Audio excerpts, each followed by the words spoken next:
It is Thursday, April 18th, 3 days past tax day. And you are watching Guy's Daily Drive. Boom!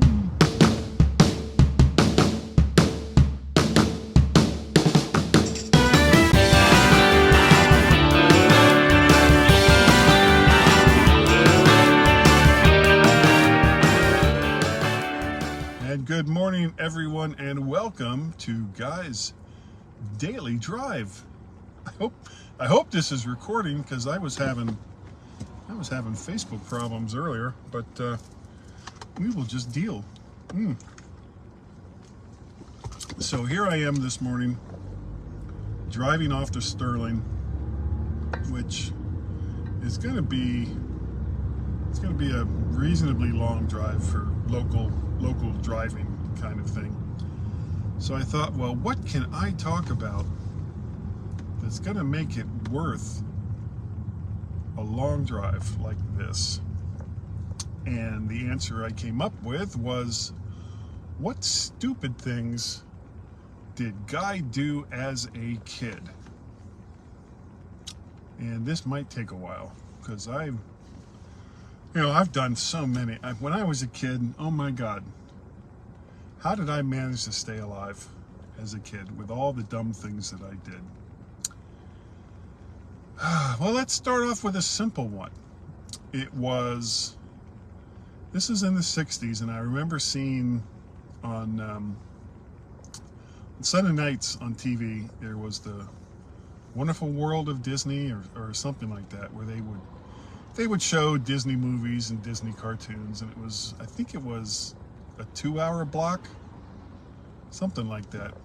And one night they showed Mary Poppins, and of course, if you've seen Mary Poppins, she travels around through London somehow with an umbrella and just kind of flies around town, which made me think of, and I still remember this, it made me think of parachutes.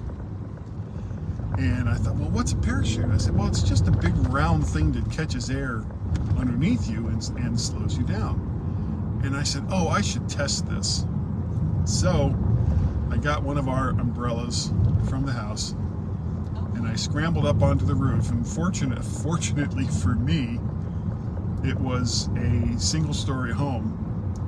But I got up on the roof and I unfurled the umbrella, and I had this picture in my head that I was just going to float gently down to the ground, holding onto my umbrella parachute. Of course, what actually happened was, as soon as I jumped off, the umbrella turned inside out, and I plummeted to the ground just like as I would normally plummet to the ground if I had been jumping off the roof, which I had done very, very many times because I was a stupid kid. So yeah, I would climb up, get up on the roof, and I remember, like, the first couple times I did it, I thought, oh, I should be careful. So I just sidled up to the edge, sitting on the roof, and then pushed myself off. Well, it's still like a 10-foot drop, and it was like, okay, well, that wasn't great, but let's see what it's like if I jump off standing up, because, science. So that's what I did. I would just jump off the roof. And not just once, or twice, but on multiple occasions. It wasn't like I jumped off the roof and go, wow, that hurt when I hit the ground. I wonder if it'll hurt the next time I try this, which of course it did every single time. Every single time I would get up on the roof and jump off and hit the ground, it would hurt. But I was a stupid kid. Speaking of height, one of the other things I did as a stupid kid was climb through trees. Not climb up a tree, which of course I also did. Actually, before I tell this story, I had a friend, his first name was David. His father bought or didn't buy, but they had this great big tall pine tree in their backyard, and you had to go up pretty high before you would get some reasonably thick branches. So his dad started putting in plywood steps, you know, just the kind you would have to climb up instead of just walk up, because having steps going up a tree would be ridiculous. And when he got to the area where there was branches that would support weight, he started building little platforms. And he didn't build just one. He built like 4 or 5 different platforms that you could, you know, you'd be on platform 1, then you'd go up a couple of steps and there'd be platform 2, you go up a couple of steps, platform 3. And it was really, really cool. I remember having at least one sleepover at Dave's house where we slept up in this tree. And we're talking 25 feet or more for this tree. So it was pretty high, and if you'd fallen out, you could get seriously hurt and or killed. But this is what we used to do because we were stupid kids. So the other thing, talking about trees, there was a small clump of trees, like a little mini park close to the house that had this canal running through it. And the reason why the canal was, you have to remember, we're talking about South Florida here. So all of this land in South Florida was all swampland leading up into the late 1940s, early 1950s. So some developer purchased a ton of this land and started dredging it and draining it, and in order to move the water out, he built a series of canals and would firm the land up in between all of these canals. And there was lots of them, and they all emptied out into another man-made structure called the Intercoastal Waterway, which was part natural, but for the most part the U.S. Army Corps of Engineers had dug all this out, and it was pretty deep for what it was. So you could have boats that had a pretty good sized draft, and they would just kind of go down these canals without any issue. So, wow, boy, lots of stupid people driving today. Yes, there are. There's a guy in an Audi here. If he doesn't get off at Eisenhower Avenue, let's see what he does. Is he a stupid moron, or is he just... And... did he get off? I can't tell. Yes, he did. Okay. So not as stupid as I thought he was. Anyway, so there was this big clump of trees, and they had been there for centuries. I mean, literally, some of these trees had been there for hundreds of years, if not longer. And there was a lot of moss that had grown between all of these trees. And if you've grown up in South Florida, you know exactly what it is I'm talking about if you were a tree climber. So we would start at one end of this little clump of trees, climb up to the top, and then go across the entire little region on the tops of these trees through this moss. Now,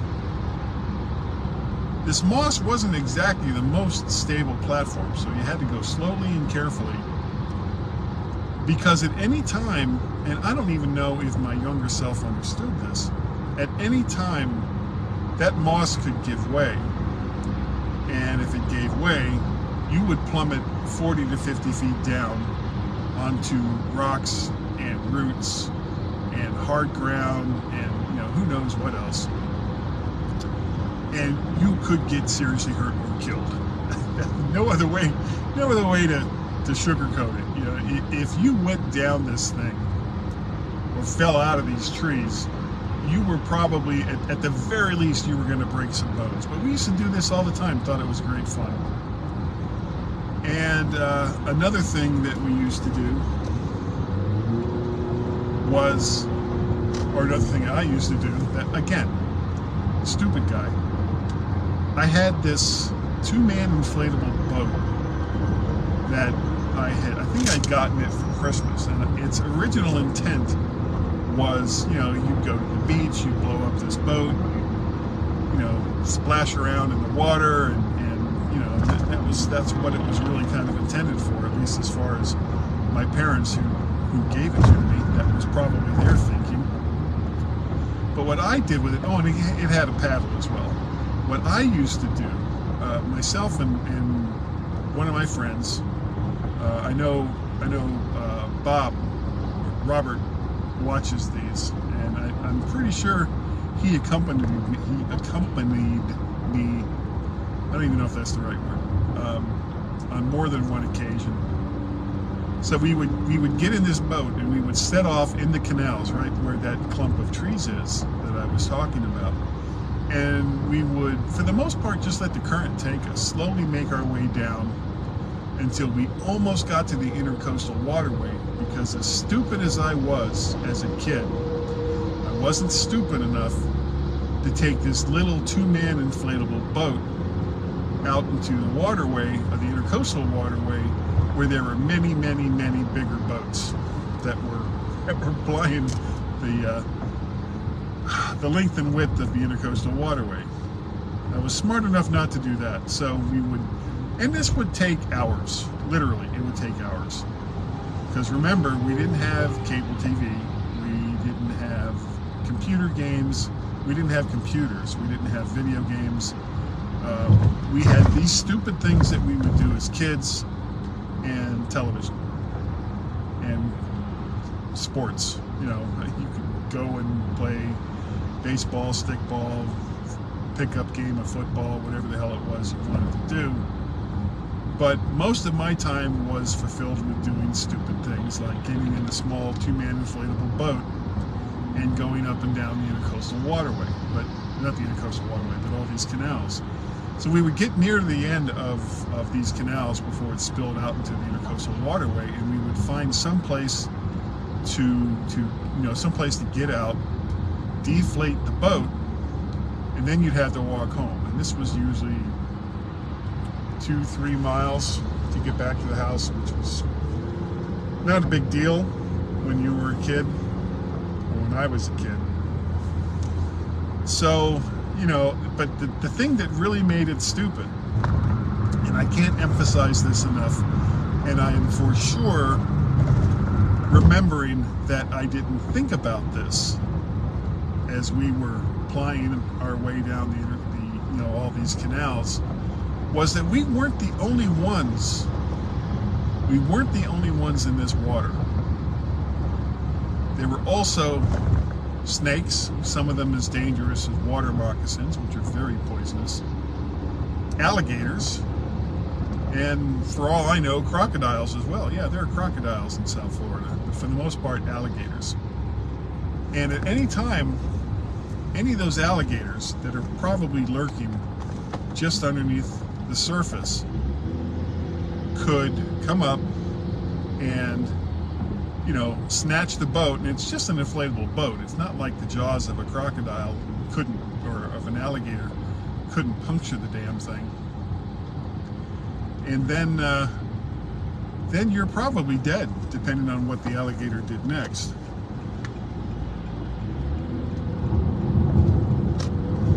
But let's see what's going on here. Oh no, okay, good. I'm good.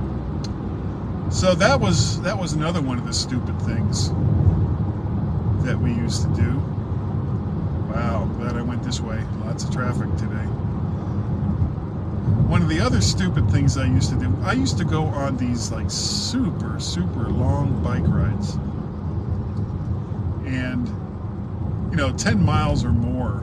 And what made them stupid wasn't the fact that I'd gone 10 miles or more. That was relatively easy. It was the places that I would go on these bike rides that were stupid. I would go to this big mall that was in Pompano.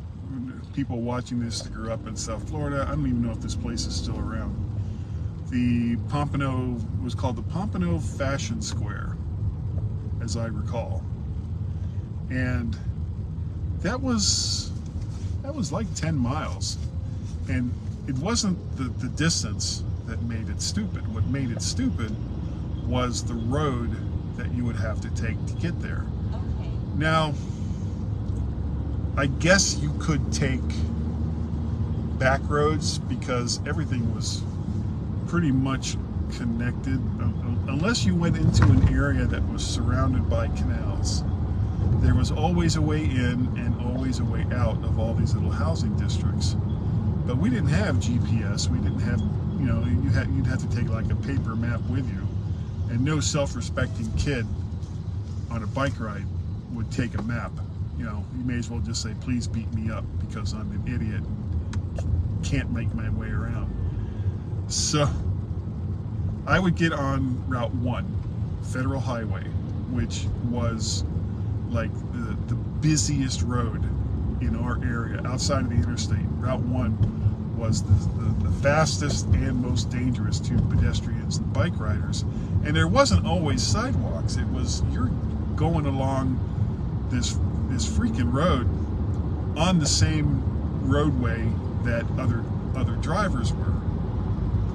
And it was so bad that until I was, I'm gonna say like 12, my mother forbade me from crossing Route 1. And of course I did it anyway, and I would get caught and get punished. But for the most part, I would just cross it anyway and then just get in trouble. Now, that was like 10 miles away. And, you know, the weird thing was, if you did this, you not only had to go there, but you also had to come back. And so now you're talking 20 miles after you've made your way around the Pompano Fashion Square for however many hours it was. And it would, you know, the bike ride there was never as long as the bike ride back, because you would be so tired. There we go. And so, you know, and it's the same no matter what you do. If you're on a bike, wherever it is you think you're going to bike to, you have to remember it's not just the bike ride there, it's the bike ride back. And unless you're in a big group that has, you know, cars at either end or, you know, something along those lines, you're gonna be still obligated to drive your bicycle back to wherever it was that you started from. Oh my. I used to drive my bike to the beach, and the beach was always fun as well. But again, you know, and that wasn't nearly as far. It was roughly 3 miles to the beach. We were less than 3 miles from the beach. But then it would be another 2 to 3 miles to ride your bike down to where the fun part of the beach was. You could ride your bike down from where I lived, and you'd be in the Galt Ocean Mile area, which, and I know people listening have no idea where that is, but it's like where all the hotels are. But there was really nothing there as a kid, though sometimes we would pool hop.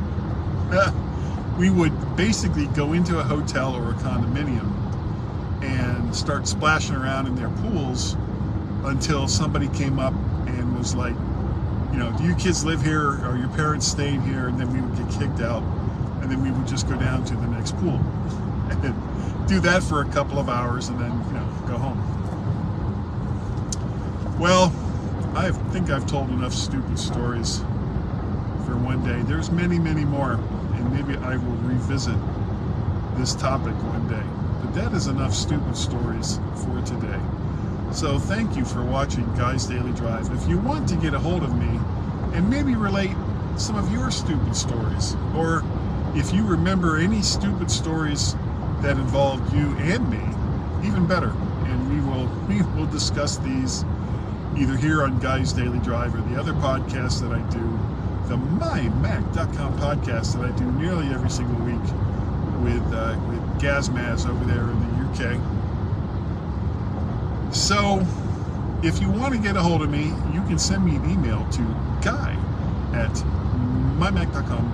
You can go to nearly all of the social medias, and if you look for Mac Parrot, I'm probably there. And some of them, like with Twitter, X, whatever, I also have another account called VertShark. VertShark.com is the website that I eventually post all of these audios and videos to. But you can also subscribe. You know, look on the podcatcher of your choice and look for Guy's Daily Drive. Not only will you get Guy's Daily Drive, but you will get the truncated version of the MyMac.com podcast minus the after show. Because I usually post those to that feed as well. So that's going to be kind of it. You know, if you want to contribute, you don't have to.